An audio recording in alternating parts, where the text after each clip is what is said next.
एक मित्र ने प्रश्न पूछा है। साधना करते हैं, साधक हैं।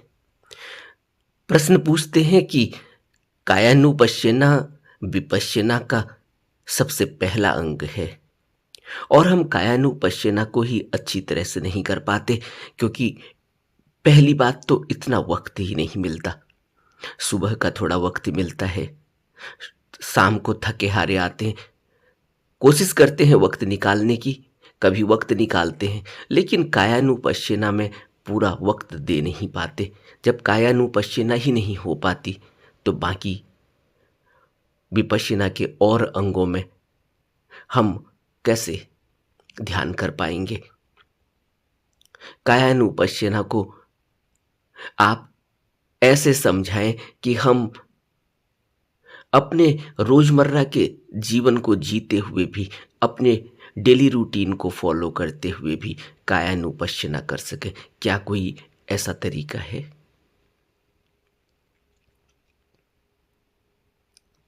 इनका प्रश्न अच्छा है, क्योंकि आज की इस भागदौड़ भरी जिंदगी में मनुष्य के पास इतना वक्त नहीं है। विपश्यना शिविर में हमने 10 दिन बिताए। 10 दिन हमारे पास कोई काम नहीं है। उन 10 दिनों में हमारे पास मोबाइल भी नहीं है। सबसे बड़ा जो आज बाधक है ध्यान साधना का, वो है मोबाइल। और उन 10 दिनों में जब हम वहां से घर आते हैं तो फिर वही डेली रूटीन, काम हो, समय हो या समय न हो, समय न भी हो, समय हो तब भी हम मोबाइल में लग जाते हैं, समय न हो, काम में उलझे हुए हैं, फिर तो खैर कहना ही क्या। लेकिन जो इन्होंने प्रश्न पूछा है कि क्या कायानुपश्यना को हम अपने डेली रूटीन को फॉलो करते हुए कर सकते हैं, बुद्ध ने हमें यह तरीका बताया। भगवान कहते हैं कि कोई भी व्यक्ति दिन रात ध्यान में नहीं बैठ सकता, दिन रात बैठा ही नहीं रह सकता। उसे अपने डेली रूटीन के काम तो करने ही होंगे। उसे भिक्षाटन के लिए भी जाना होगा, उसे साफ सफाई भी करनी होगी, उसे और संघ के लिए जो सेवा की जाती है, संघ में जो सेवा चलती है, वो सेवा भी करनी है। इसी तरह से जो घर परिवार में रहता है परिवारजक, उसको भी सभी काम करने होते हैं। उसको अपने आजीविका के लिए भी जाना होगा, उसको अपने घर परिवार को पालन पोषण के लिए पूरी व्यवस्थाएं जुटानी होंगी, घर में साफ सफाई भी करनी है, अपनी साफ सफाई भी करनी है, लोगों से मिलना जुलना भी है, समाज से भी कट नहीं सकता, समाज से भी मिलजुल कर रहना है, समाज में भी रहना है। मध्य मार्ग हमें कहीं भी भागने को नहीं कहता। इसलिए कायानुपश्यना हम कैसे करेंगे? तो भगवान बुद्ध हमें कहते हैं कि आनापान तो हम कहीं भी कर सकते हैं। आनापान के लिए कोई ऐसा वो नहीं है कि हम एकांत में बैठकर आनापान करेंगे। एकांत में जब वक्त मिलता है करना ही होगा, फिर तो एकांत में बैठकर आनापान करना ही होगा। लेकिन जब हम अपने रोजमर्रा के काम कर रहे हों, ऑफिस में बैठे, थोड़ी देर का वक्त मिला है सोचने के लिए, विचारने के लिए, तुरंत अपनी सांसों पर ध्यान केंद्रित कर दें। लंच का वक्त है, लंच किया, जो भी 5-10 मिनट मिले, तुरंत एकांत में जाकर अपनी सांसों पर ध्यान केंद्रित करें। 5-10 मिनट का और ब्रेक मिला है, उस ब्रेक में तुरंत हम कर नहीं पाते, क्योंकि हम भूले हुए। ऐसा नहीं है कि हमारे पास अपने डेली रूटीन में वक्त नहीं मिलता, रास्ते में चल रहे हैं, वक्त तो है, रास्ते में चल रहे हैं, उस समय कोई ऐसा तो नहीं है कि हम अपने साथ नहीं हैं, कहीं इंगेज हैं, चलने में इंगेज हैं, लेकिन पूरे होश हवास में अगर चलेंगे तो इरियापत हो गया। अपने वॉक, अपने चलने को देखें, उस पर ध्यान केंद्रित कर दें। बुद्ध ने हमें इरियापथ दिया। जब हम सोते हैं, जब हम उठते हैं, जब हम बैठते हैं, तो पूरा होश बना रहे।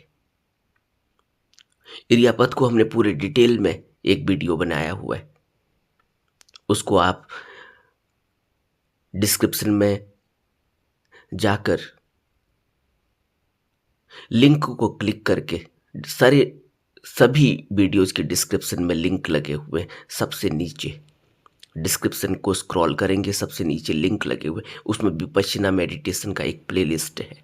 उस प्लेलिस्ट को क्लिक करेंगे, उसमें इरियापथ पर एक पूरा वीडियो बनाया हुआ है। कैसे इरियापथ उठते हुए, बैठते हुए, चलते हुए, सोते हुए, खाते पीते हुए हम कायानुपश्यना कर सकते हैं, ध्यान में रह सकते हैं, होश में रह सकते हैं। ये कायानुपश्यना ही है। कायानुपश्यना को भगवान ने हमें 6 तरीके से बताया। पहला, आनापान, अपनी आती जाती सांस को काया में महसूस करना। और आनापान सति योग हम सब करते हैं, सबसे पहले तो वही करना होता है। दूसरा है इरियापथ, उठते हुए, बैठते हुए, चलते हुए, खाते हुए, सोते हुए, नहाते हुए, सभी कामों को करते हुए इरियापथ किया जा सकता है, यानी होश में। तीसरा है संप्रज्ञान। संप्रज्ञान होश ही है। संप्रज्ञान, कुछ भी अंदर वेदनाएं उठ रही हैं, संवेदनाएं उठ रही है, इन वेदनाओं को, संवेदनाओं को पूरे होश हवास में महसूस करना। संप्रज्ञान 2400 घंटे होश बना रहे, ऐसी स्थिति आती है जब 2400 घंटे होश बना रहता है, संप्रज्ञान हुआ। बुद्ध ने अपने अनुभवों से हमें अपने उपदेशों में बताया कि सोए हुए भी हैं, लग रहा है कि सोए हुए, लेकिन पूरे होश में हैं। शरीर शिथिल पड़ा हुआ है, शरीर आराम कर रहा है, लेकिन अंदर पूरा होश बना हुआ है। एक पत्ता भी गिरता है, उसकी भी आवाज महसूस होती है। कहीं कोई चींटी भी चलती है, उसकी भी आवाज का पता चलता है। संप्रज्ञान बहुत गहरे होश की साधना के बाद पैदा होता है। लेकिन कायानुपश्यना में संप्रज्ञान, होश को काया में महसूस करना। जो भी वेदना उठ रही है, संवेदना उठ रही है, दुख उठा, सुख उठा, पीड़ा हुई, दर्द हुआ, जो कुछ भी हुआ, वह सब संप्रज्ञान का हिस्सा है, होश बना हुआ है। उसके बाद कायानुपश्यना में प्रतिकूल मनसिकार। जैसे ही ध्यान में बैठते हैं, तुरंत ख्याल कहीं और ले जाता है, और फिर वह जो अंदर कोई विकार गहरा बैठा हुआ है, वह सामने आ जाता है। उस बात के उठते ही, उस विचार के उठते ही वहां पूरी एक पिक्चर चलने लगती है, एक रील चलने लगती है। जैसे ही ध्यान पर बैठते हैं, शुरू शुरू में तो न्यूरन बहुत परेशान करते हैं, जैसे ही ध्यान में बैठते हैं, तुरंत काम वासना जगेगी। जैसे ही मन खाली हुआ, मन सीधे कहाँ दौड़ता है? मन भोग विलास में दौड़ता है। जैसे ही मन को कहीं से उलझे रहने से निकाला, होश में आए, जैसे ही होश में आए, मन रुका, वो तुरंत उस तरफ को दौड़ेगा जो उसका सबसे मजबूत हिस्सा है, जहां उसे सबसे ज्यादा रस मिलता है। सबसे ज्यादा रस मिलता है काम वासना में, प्रकृतिजन्य है। उस काम वासना के रस की तरफ उसको विचार आने लगते हैं, ख्याल आने लगते हैं। अब ध्यान में बैठा हुआ है, ख्याल विचार काम वासना के चल रहे। तो बुद्ध ने कहा कि प्रतिकूल मनसिकार, जो भी मन में उठ रहा है, जो ध्यान में बाधा डाल रहा है, उसके प्रतिकूल भावना करनी। उसके बाद कायानुपश्यना में धातु मनसिकार, उसके बाद नवसिवथिक। नवसिवथिक भी एक इसी तरह का है। नवसिवथिक में हम, जब कोई व्यक्ति इतनी बुरी तरह से डूब जाता है किसी न्यूरण में, काम वासना में ही डूब जा रहा है, लेकिन काम वासना करते करते इतना डूब गया है कि अब उससे ध्यान होना ही नहीं है, या कोई और पैसे में इतना डूब गया है, कोई और कामना इतनी हावी हो गई है, तो बुद्ध कहते थे कि तुम पहले नवसिवथिक, तुम वहां शमशान में जाकर देखो, इतना राग पैदा हो गया किसी भी चीज से, वासना इतनी ज्यादा गहरी हो गई है, तो तुम सबसे पहले जाकर वहां शमशान में देखो कि इस, जहां तुमने राग लगाया है, इसकी असलियत क्या है, इसकी हकीकत क्या है। वहां उन शवों को देखकर पता चलता है कि कल को हमारी भी यही गति होनी है। वहां पता चलता है कि जो इतना राग, इतना मोह हमने इन संपत्तियों से, इन बाल बच्चों से, इस घर परिवार से, इन यार मित्रों से जोड़ रखा है, इतना राग, इतना मोह, हकीकत क्या है। ये रोते रह जाते हैं, ये रोते रह जाते हैं और पता भी नहीं चलता कि आदमी कहाँ चला गया। इसलिए शमशान में जाकर देखो, तब टूटेगा यह न्यूरण, तब टूटेगा यह मोह, तब टूटेगा यह राग। इसको बुद्ध कहते नवसिवथिक। जाकर शमशान में कुछ दिन बिताओ। कुछ दिन बिताने के बाद मनुष्य को हकीकत का पता लगने लगता है, और ये जो हकीकत का उसे पता लगने लगता है, उसके बाद उसका ध्यान में मन लगने लगता है। इसलिए बुद्ध ने नवसिवथिक, नवसिवथिक बहुत महत्वपूर्ण है, और नवसिवथिक लगभग सभी लोगों के लिए महत्वपूर्ण है।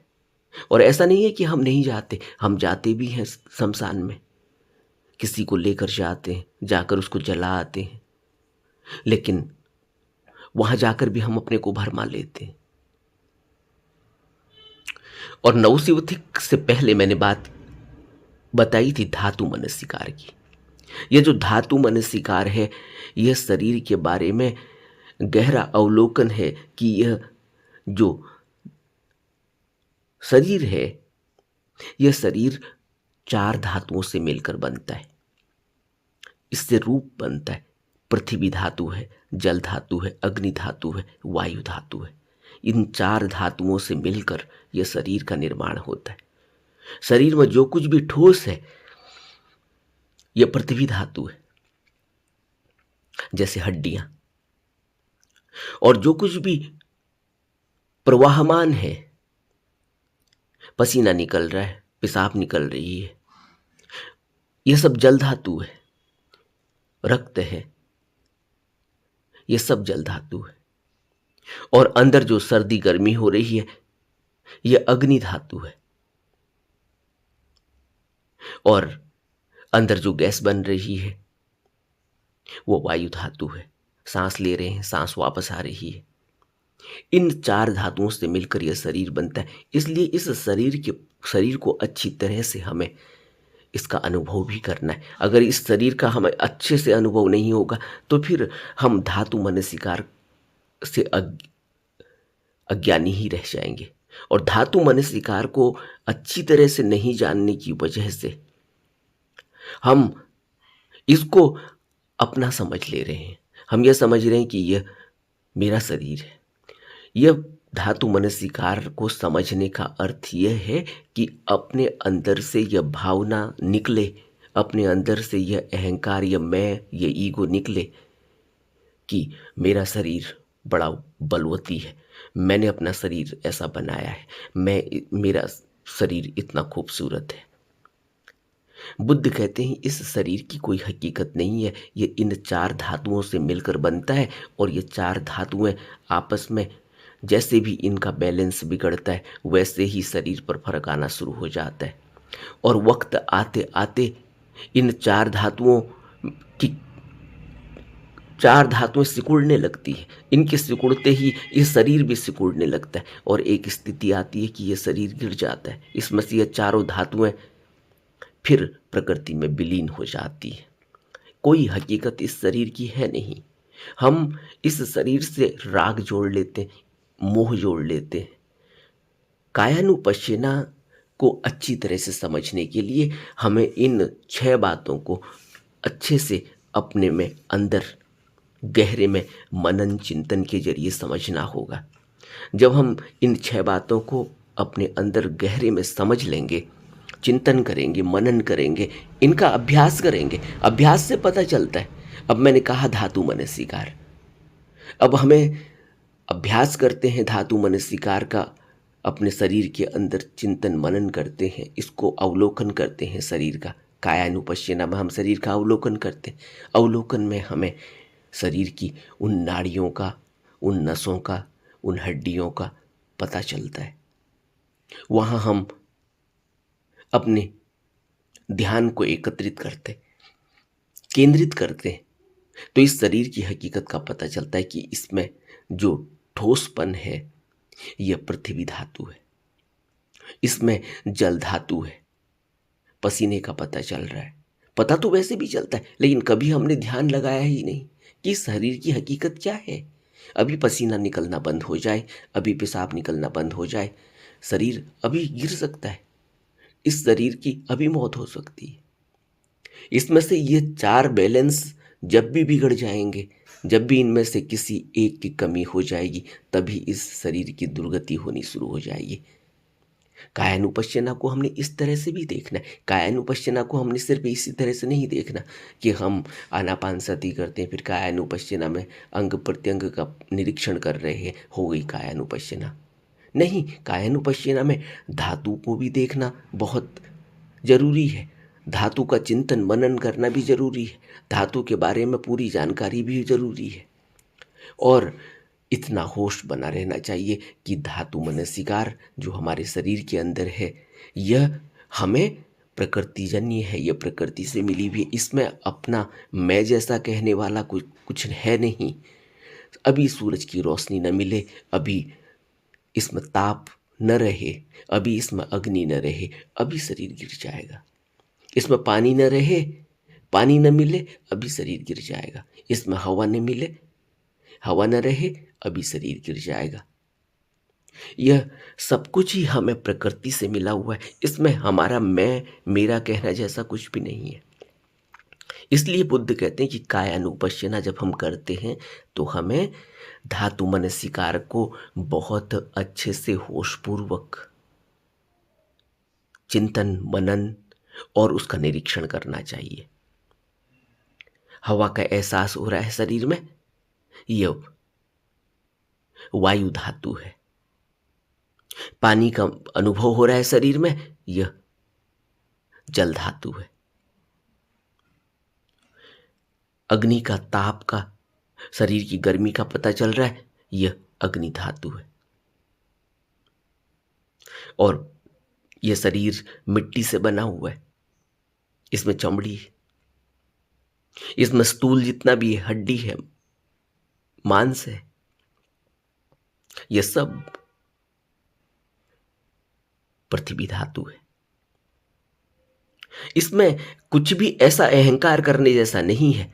यह होश निरंतर बना हुआ रहना चाहिए कि यहाँ कुछ भी ऐसा नहीं है कि मैं दूसरे को कमजोर और अपने को मजबूत मानूं। यह अहंकार है, यह ईगो है, और यही ईगो, यही अहंकार हमें ध्यान नहीं करने देता, क्योंकि मैं अपनी एक आइडेंटिटी बनाकर चलता हूं। और पैदा होने के बाद से ही जब भी होश आया, तब से ही मैंने अपनी एक आइडेंटिटी बनाई है, और इस आइडेंटिटी की वजह से ही मैं अपने को देख ही नहीं पा रहा हूं। मैं जो कह रहा हूं यह मैं ही मेरे को मुझसे दूर कर रहा है। यह आइडेंटिटी ही मुझे इस प्रकृति से, इस कुदरत से दूर कर देती थी। और जब तक मैं इस प्रकृति से, इस कुदरत से नहीं जुड़ूंगा, तब तक मैं मुक्त नहीं हो सकता। अब मैंने प्रकृति को अलग कर दिया, अपने को अलग कर दिया, और जो मैंने अपने को अलग किया है यह बिल्कुल ही बेबुनियाद है, इसकी कोई बुनियाद नहीं। और इसी बेबुनियाद जीने में हम अपना पूरा जीवन खो देते हैं। हमें ध्यान का पता ही नहीं चलता, हमें आध्यात्म का पता ही नहीं चलता, हमारे अंदर होश जागृति नहीं होता। हम इस सब को एक विरासत की तरह समझते कि हमें यह विरासत में मिला है शरीर। नहीं, यह विरासत में नहीं मिला है, इसकी आवश्यकता है और यह अति मूल्यवान है। और इसका जो मुख्य कार्य है करने जैसा इसमें बैठकर, वह है ध्यान, वह है मुक्ति की ओर प्रयास, वह है धम्म पथ पर चलना, वह है धम्म को पाना, वह है निर्वाण को पाना, मुक्ति को पाना, वह है बुद्ध की शरण लेना, गुरु की शरण लेना। और हम इस सब को नहीं करते, बाकी हम पूरे संसार का धंधा करते हैं और इस संसार के धंधे में हमें कुछ भी नहीं मिलता। हम इसको पोसते हैं, पालते हैं, लेकिन इसके बारे में कुछ भी नहीं जानते। इसको पोसते हैं, पालते हैं, इससे राग लगा देते हैं और अंत में जब ये छूटने लगता है तो ये राग दुखदाई हो जाता है। इसीलिए जब किसी व्यक्ति की मृत्यु होती है तो वह तो दुख में मरता ही है, कष्ट में मरता ही है, रोता है, चिल्लाता है, अब कोई सुनने वाला नहीं। उसके सगे संबंधी, उसके जानने पहचानने वाले, उसके करीबी भी दुख में हो जाते हैं। क्यों? क्योंकि कभी आध्यात्म को समझा ही नहीं, कभी कायानुपश्यना की ही नहीं, कभी इस काया के बारे में ध्यान लगाया ही नहीं। तो यह गलतफहमी नहीं होनी चाहिए कि कायानुपश्यना सिर्फ एक जगह बैठकर होती है। कायानुपश्यना सिर्फ एकांत में बैठकर अंग प्रत्यंग का निरीक्षण करने से ही होती है। पहले हमें अच्छे से गहरे में यह अनुभव में आ जाना चाहिए कि जीवन में मैं जैसा, आइडेंटिटी जैसा, ईगो जैसा, अहंकार जैसा, आत्मभाव जैसा कुछ नहीं है। तब हम कायानुपश्यना कर पाएंगे और कायानुपश्यना में इन 6 के 6 भागों को कर पाएंगे। कायानुपश्यना पर इससे पहले भी बहुत वीडियो बनी है। इन 6 के 6 भागों को अलग अलग तरीके से समझाया भी गया है अलग अलग वीडियो में। उसके बावजूद भी अगर आपको वो वीडियोस नहीं मिलती हैं या आप नहीं समझ पाए तो कायानुपश्यना के इन 6 भागों को एक साथ एक वीडियो में भी मैं बनाने का प्रयास करूँगा। वो वीडियो लेकिन बहुत लंबा हो जाएगा क्योंकि ये 6 के 6 भाग बहुत बड़े हैं, इन पर बहुत ज़्यादा बात हो सकती है समझाने के लिए। लेकिन अभी हम इस प्रश्न के उत्तर में इतना ही कहेंगे, इतना ही समझने की आवश्यकता है ताकि हम गहरे में कायानुपश्यना को करने से पहले इन सभी बातों को अपने अंदर बैठा लें और अपने डेली रूटीन में इन सबको अनुभव में लाएं। नमो बुद्धाय।